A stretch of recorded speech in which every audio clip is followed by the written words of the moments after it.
It was a crisp autumn evening in downtown Chicago when a black Tesla Model S pulled up outside La Cucina Bella, one of the city's most talked about Italian restaurants.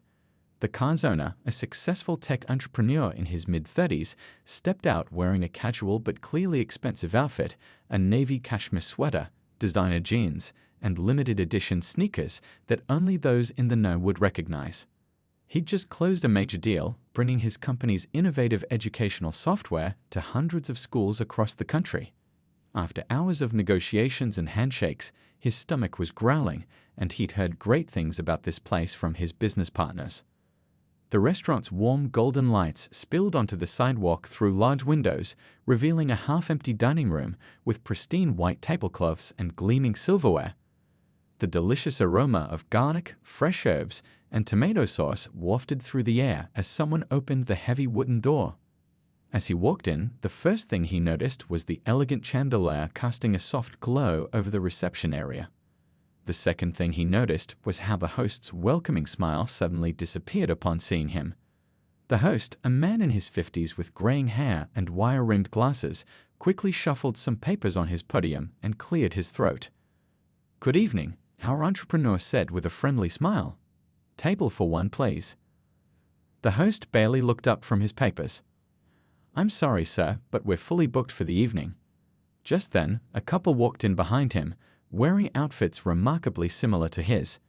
The host's face immediately brightened. "Good evening. Would you prefer a table by the window or something more private?" Our entrepreneur raised an eyebrow, looking around at the numerous empty tables. He'd been in business long enough to recognize when something wasn't right. Still, he kept his voice calm and professional. "I couldn't help but notice you have quite a few empty tables. Perhaps there's been a misunderstanding." The host's face tightened. "Those are all reserved," he said curtly. And he gave a pointed look at the entrepreneur's designer sneakers. "We do have a dress code." A young server nearby was wiping down menus, but her hands had stopped moving. She was watching the scene unfold with clear discomfort in her eyes, occasionally glancing between her colleague and the potential customer. "I see," the entrepreneur said quietly, pulling out his phone. "And what exactly is your dress code policy?" The host fumbled for a moment. "Proper attire is required. No casual shoes, no jeans." "Like the ones that couple is wearing?" the entrepreneur asked, nodding toward the pair who had just been seated, in jeans and designer sneakers very similar to his own. The host's face flushed red. "Sir, if you're going to be difficult, I'll have to ask you to leave." Our entrepreneur didn't move. Instead, he began typing on his phone, his fingers moving swiftly across the screen. What the host didn't know was that he wasn't posting about this experience on social media or calling to complain.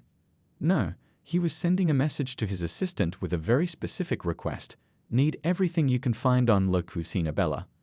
Ownership, financial status, property value, ASAP." He looked up from his phone and gave the host a small smile. "No problem. I'll leave. But I have a feeling I'll be back sooner than you think." The young server watched him walk out, still clutching the menus to her chest. She couldn't help but feel that something significant had just happened, something that would change everything. She had no idea just how right she was. Back in his Tesla, the entrepreneur didn't drive away immediately. Instead, he watched through the restaurant's windows as more customers arrived. A family with 2 kids, seated right away. An elderly couple, welcomed with warm smiles. A group of business people shown to their table without question. Each time, the host's demeanor was nothing like the cold shoulder he'd received. His phone buzzed. His assistant was quick, as always. The message made him raise his eyebrows. "La Cucina Bella, privately owned. Owner hasn't been on site in 8 months. 3 failed health inspections this year. Property listed for sale quietly through private broker. Banknotes due next month. Estimated value $1.2 million, but owner desperate to sell. Currently asking $800,000. He smiled slightly, remembering something his grandmother used to say: "Sometimes the best revenge isn't getting mad, it's getting smart." She'd raised him alone, working 2 jobs, teaching him that education and dignity were weapons no one could take away. Inside the restaurant, things were getting interesting. The young server had finally gathered her courage to speak up. She approached the host's podium, pretending to check the reservation list. "That wasn't right," she said quietly, her hands trembling slightly but her voice steady. "What you did to that customer, it wasn't right." The host barely glanced at her. "Mind your own business. You're new here. You don't understand how things work." "I understand enough," she replied, straightening her apron. "My grandfather owned a small diner in the 60s. He told me stories about being turned away from restaurants. I never thought I'd see it happen in 2024. The host's face darkened. "If you want to keep your job, you'll keep your opinions to yourself." But she wasn't finished. "That man's sweater probably cost more than our monthly wine shipment. Did you see his watch? His car? We just turned away what could have been one of our biggest customers." I said that's enough. The host's voice rose slightly, causing nearby diners to look up from their menus. Meanwhile, the entrepreneur was making calls. His first was to his lawyer, who'd helped him acquire 2 other businesses in the past year. "Hey, I need you to move fast on something. How quickly can you draw up purchase papers for a restaurant?" His second call was to his bank. "I'm looking at a potential acquisition. Yes, I'll need those funds available immediately." The third call was to a private investigator he'd worked with before. "I need everything you can find on La Cucina Bella's current owner. And I mean everything." Within an hour, his phone was filling up with information. The restaurant's owner had inherited the place from his father, but had no interest in running it. He'd been living in Florida for the past year, leaving the day-to-day operations to a manager who rarely showed up. The staff was underpaid, turnover was high, and despite the premium prices, the kitchen equipment was badly in need of updating. But the location was prime real estate. The building itself was a historic gem, and despite everything, the restaurant still had a loyal customer base, or at least a certain type of customer base. The entrepreneur pulled up the contact information for the owner's broker. His finger hovered over the call button as he watched another group of customers being welcomed into the restaurant. He thought about leaving, about finding another place to eat, about letting it go. But then he remembered the host's dismissive look, the other customers watching in silence, and the young server's troubled face. Sometimes, the biggest changes start with the smallest moments of injustice. He pressed the call button. "Hello," he said, his voice calm and professional. "I understand you're representing the owner of La Cucina Bella. I'd like to make an offer, and I can close immediately." The broker's response was immediate and eager. "The owner is motivated to sell, but there are other interested parties." The entrepreneur smiled. "I don't think they can match what I'm about to offer, and I don't think they can close as quickly as I can. Shall we meet in person to discuss the details?" As he ended the call, he looked back at the restaurant one last time. The host was still at his podium, probably feeling quite pleased with himself. Little did he know that his actions tonight had set in motion a chain of events that would change everything. The entrepreneur started his car, but he wasn't heading home. Instead, he was driving to meet his lawyer. In his experience, the best response to discrimination wasn't anger or arguments, it was success, and he was about to show them exactly what that looked like. The next morning, while most of Chicago was just waking up, the entrepreneur sat in his lawyer's office, reviewing documents spread across a mahogany conference table. His lawyer, a sharp-minded woman in her 50s who'd grown up on the South Side, was explaining the details of the restaurant's financial situation. "The place is drowning in debt," she said, sliding another paper across the table. "But that's actually good news for us. The owner is desperate to sell before the banks start calling." The entrepreneur nodded, scanning the numbers. "Look at these profit margins from 5 years ago compared to now. They've lost half their regular customers. Wonder why?" His tone made it clear he knew exactly why. His phone buzzed, another update from his private investigator. "You're going to want to see this," the message read. "Found complaints from former employees, all citing discrimination. None filed formally because they were afraid of losing their jobs." The entrepreneur's jaw tightened as he read through the attached documents. Stories of qualified applicants being turned away, of customers being treated differently based on their appearance, of a toxic culture that had slowly poisoned what was once a beloved neighborhood restaurant. "The owner's in Florida right now," his lawyer continued, "but he's willing to do a video call in an hour. I've already drafted the purchase agreement. If he accepts your offer, we can close by the end of the week."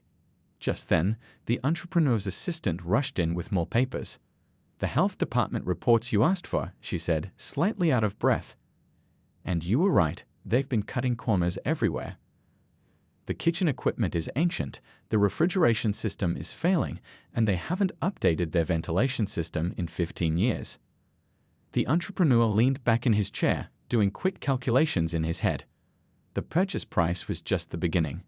It would take serious investment to bring the place up to proper standards. But he wasn't just buying a restaurant, he was buying an opportunity to make a point. "Set up the video call," he told his lawyer, "and draft 2 versions of the offer. One at asking price, one at 15% above." His lawyer raised an eyebrow. "You want to offer more than they're asking?" "Yes," he replied, "but with conditions. I want immediate possession today, and I want it in writing that all current staff contracts will transfer to the new ownership." The video call with the owner was brief but revealing. The man seemed surprised to see a young black entrepreneur making an offer, but the surprise quickly faded when the numbers were mentioned. Money, it seemed, had no color. "You understand the place needs work," the owner said nervously, his Florida tan visible even through the video screen. "I understand exactly what the place needs," the entrepreneur replied calmly, "and I'm prepared to handle it. All of it." The owner practically jumped at the above asking price offer.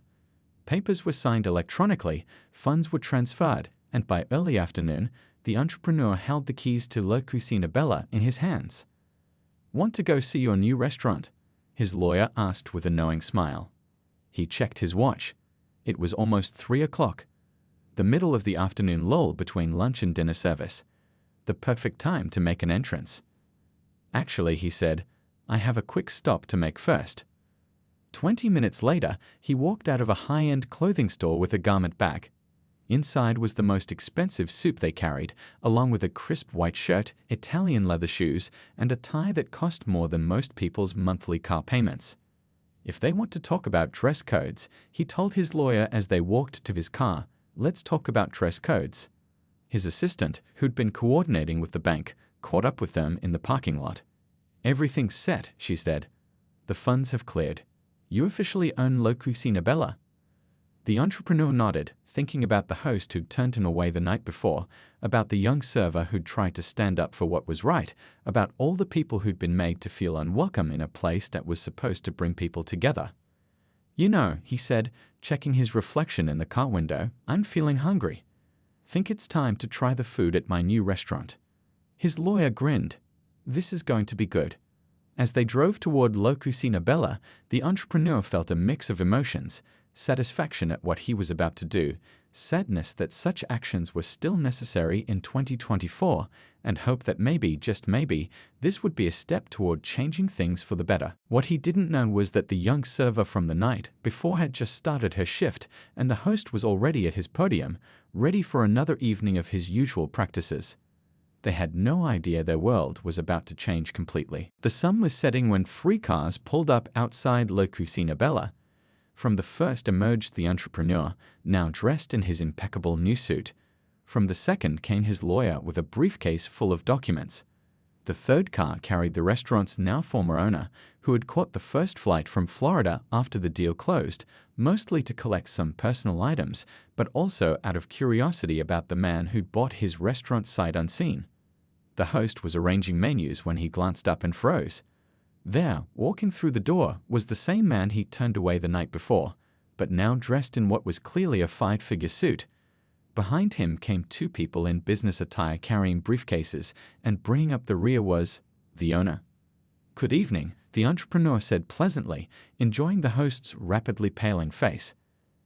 "I believe you told me last night that you were fully booked." The host's mouth opened and closed like a fish out of water. "Sir, that is, Mr. Romano, I didn't expect you." The former owner stepped forward, his Florida tan standing out starkly under the restaurant's lighting. "Things have changed since last night," he said, not meeting anyone's eyes directly. "This gentleman is the new owner of La Cucina Bella." The young server who'd stood up to the host the night before was nearby, pretending to fold napkins while watching the scene unfold. She couldn't help but let out a small gasp. The entrepreneur turned toward the sound and smiled warmly at her.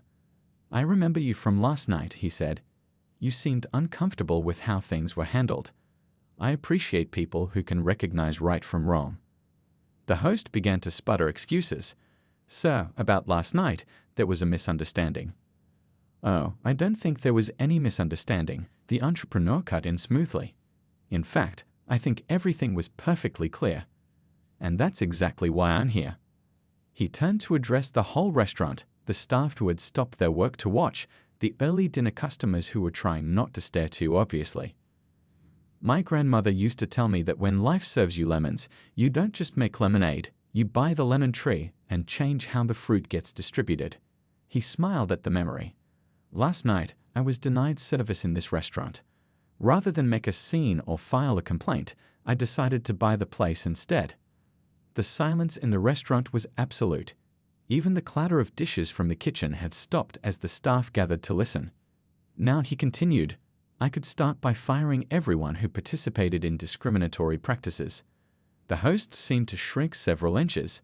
"But that wouldn't solve the real problem, would it? That wouldn't change hearts and minds. That wouldn't make this place what it should be, a restaurant that welcomes everyone who appreciates good food and good company." He gestured to his lawyer, who began pulling papers from her briefcase. "Instead, we're going to do something different. Starting tomorrow, this restaurant will close for 2 weeks for renovations. During that time, all staff members will be paid their regular wages while attending comprehensive training sessions on diversity, equity, and inclusion." The host's face had gone from pale to slightly green. "Paid training?" "Yes," the entrepreneur nodded, "because I believe in investing in people who want to learn and grow.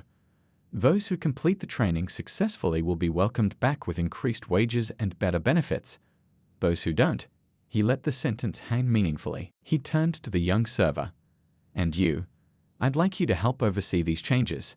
Someone who stands up for what's right, even when it's difficult, is exactly the kind of person I want in management." Her eyes widened in surprise as he continued, "Your new salary and benefits package will reflect your expanded responsibilities, of course." The entrepreneur then addressed the dining room again. "To our customers, I apologize for any interruption in service, but I promise you this, when we reopen, La Cucina Bella will be better than ever.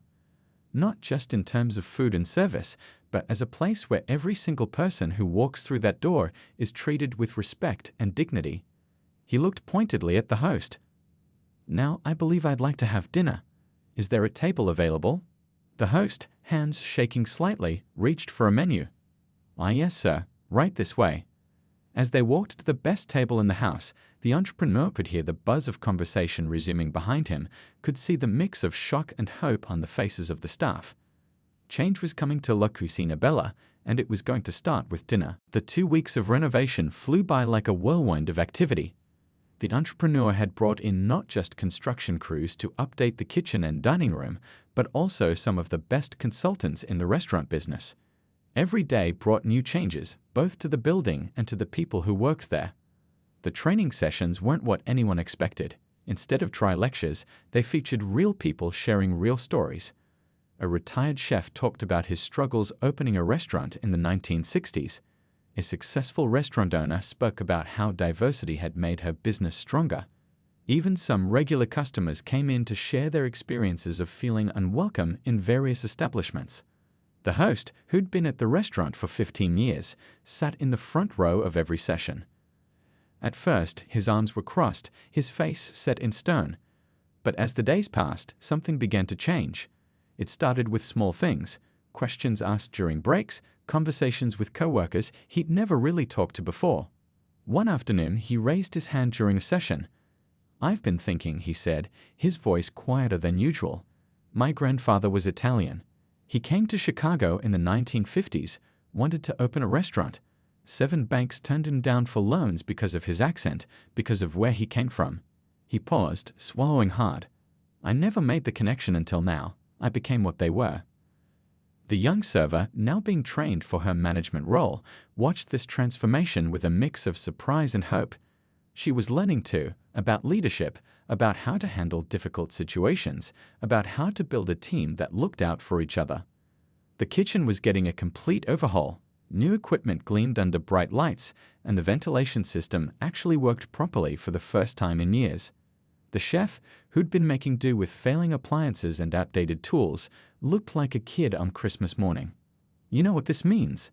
he said, running his hand along a new stainless steel prep table. "We can bring back the old recipes, the complicated ones we had to stop making because the equipment couldn't handle it. Real traditional Italian cooking, like my grandmother taught me." The dining room was transformed too. The entrepreneur had kept the classic elements, the beautiful woodwork, the historic photos of old Chicago, but added subtle touches that made the space feel more welcoming. The lighting was warmer, the seating more comfortable, and the walls now featured art from local artists of all backgrounds. But the biggest change was in the atmosphere. As the staff went through their training together, ate lunch together, shared stories and experiences, something shifted. People who'd worked together for years without really knowing each other were finally talking, listening, understanding. One day, near the end of the 2 weeks, the entrepreneur walked in to find the host and the young server sitting together during their break, looking at old photos. "That's my grandfather's first restaurant," the host was saying, pointing to a faded picture. It was tiny, just 6 tables, but every weekend, people would line up down the block. "What happened to it?" the server asked. The host sighed. "Closed in the 70s. Bigger places came in, took all the business. But my grandfather always said it wasn't the competition that killed it, it was losing touch with the community. He got so focused on competing with the fancy places, he forgot about the people who'd supported him from the start." The entrepreneur smiled, remembering his own grandmother's words about community and success. He cleared his throat, and both employees looked up. "Sorry to interrupt," he said, "but I wanted to share something with you both." He pulled out his phone and showed them the reservation list for their reopening night. It was completely full, with a waiting list 50 names long. "Word's gotten around about what we're doing here," he explained. "People are excited. They're not just coming for the food. They're coming because they believe in what this place is becoming." The host stood up straighter. "We'll be ready," he said, and for the first time since the change in ownership, he sounded truly confident. "I've been thinking about some changes to the welcome procedure, ways to make sure everyone feels comfortable from the moment they walk in." The young server nodded eagerly. "And I've been working with the staff on new service standards. We want every table to have the same great experience." Looking at them both, the entrepreneur felt a surge of pride. This was more than just buying a restaurant. It was about creating change that would ripple out into the community. It was about showing that success and doing the right thing could go hand in hand. "One more day of preparation," he said, looking around at the transformed space. "Tomorrow, we show Chicago what La Cucina Bella really means. Beautiful cuisine, yes, but also a beautiful way of bringing people together." As he walked through the restaurant, checking on last-minute details, he could feel the energy in the air. This wasn't just a business anymore. It was becoming something more. A symbol of change, a place of welcome, a reminder that sometimes the best response to discrimination isn't anger, but action. Opening night arrived with a kind of buzz usually reserved for celebrity chef restaurants. By 4 o'clock, people were already gathering outside, peering through the windows at the transformed interior. The staff had arrived early, everyone dressed in their crisp new uniforms, excitement and nervousness filling the air. The entrepreneur stood in the kitchen, watching his chef plate a practice dish. "Remember," he told the assembled staff, "tonight isn't just about food. It's about showing that change is possible, that a place can become something better than it was." The young server, now wearing a manager's blazer, was reviewing the evening's reservations. "We've got food critics from 3 different papers," she said, her voice steady despite the pressure. "And that food blogger who has 1 million followers on social media." The host adjusted his tie, checking his reflection in a polished surface. He looked different somehow, not just in his new suit, but in the way he carried himself. "Let them come," he said quietly. "We're ready to show them what we've become." The kitchen staff was putting final touches on their prep work. The new equipment hummed efficiently, and the air was filled with the amazing smells of authentic Italian cooking. The chef had revived old family recipes that hadn't been made in years, updating them slightly for modern tastes while keeping their traditional heart. "First seating is in 1 hour," the young manager announced. "Let's do our final checks." The staff moved through their stations like a well-rehearsed dance. The host practiced his welcome speech, making sure every word conveyed genuine warmth. The servers reviewed their tables one last time, adjusting silver and straightening napkins. In the kitchen, every sauce was tasted, every garnish prepared. At exactly 5 o'clock, the entrepreneur nodded to the host. "Time to open our doors." The first guests were an elderly couple who'd been coming to La Cucina Bella for 20 years. They stopped in the doorway, amazed at the changes. The host stepped forward with a warm smile, not the artificial one he used to wear, but a real welcome. "Welcome back," he said, and meant it. "We've missed you." More guests arrived, young couples, business people, families with children. A group of college students came in, clearly dressed up for a special occasion. Every person who walked through the door was greeted with the same genuine warmth, the same attention to detail. The kitchen moved like a symphony orchestra, each person knowing their part perfectly. Dishes came out looking like works of art. The chef's grandmother's lasagna recipe, updated with locally sourced ingredients. Classic chicken marsala made with organic, free-range chicken, tiramisu that looked too beautiful to eat. The young manager moved between tables, talking with guests, ensuring everything was perfect. She stopped at one table where a family was celebrating their daughter's college acceptance. "This place feels different," the mother said. "It's like everyone is truly welcome here." "That's exactly what we wanted to create," the manager replied, thinking about how far they'd all come in just 2 weeks.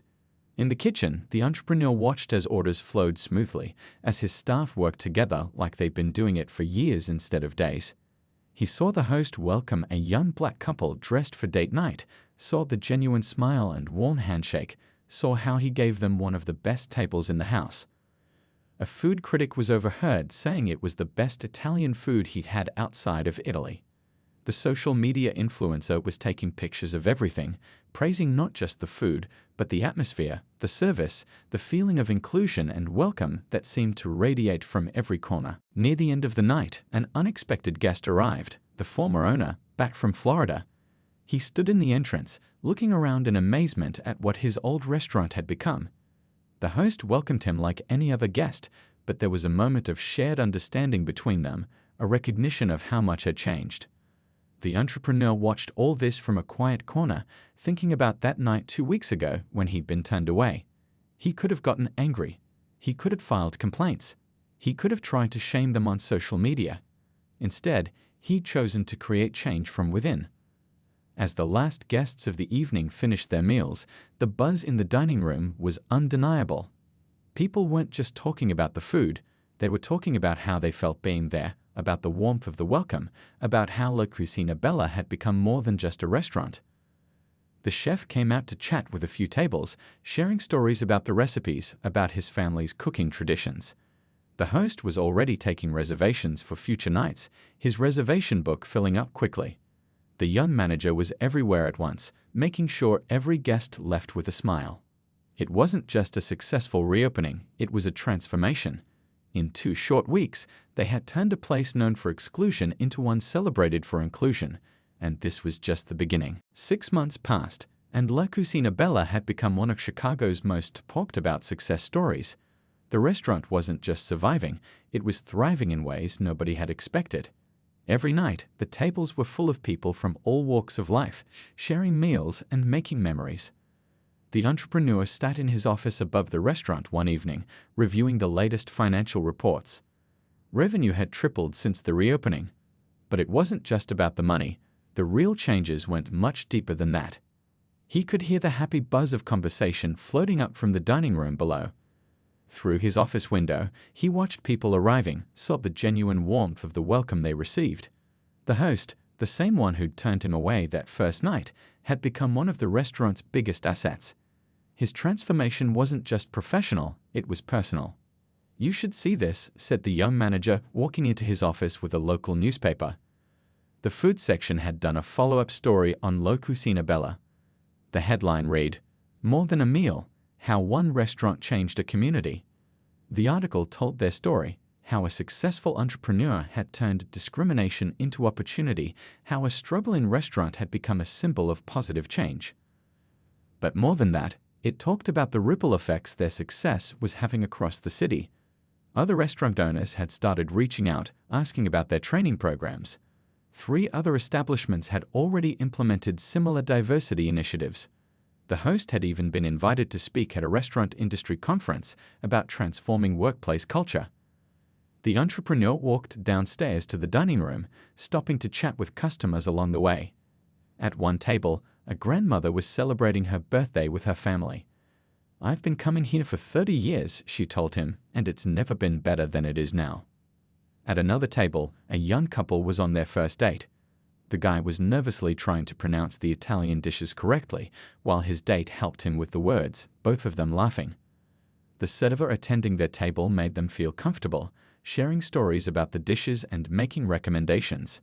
In the kitchen, the chef was training a new line cook, teaching him the secret to the perfect marinara sauce.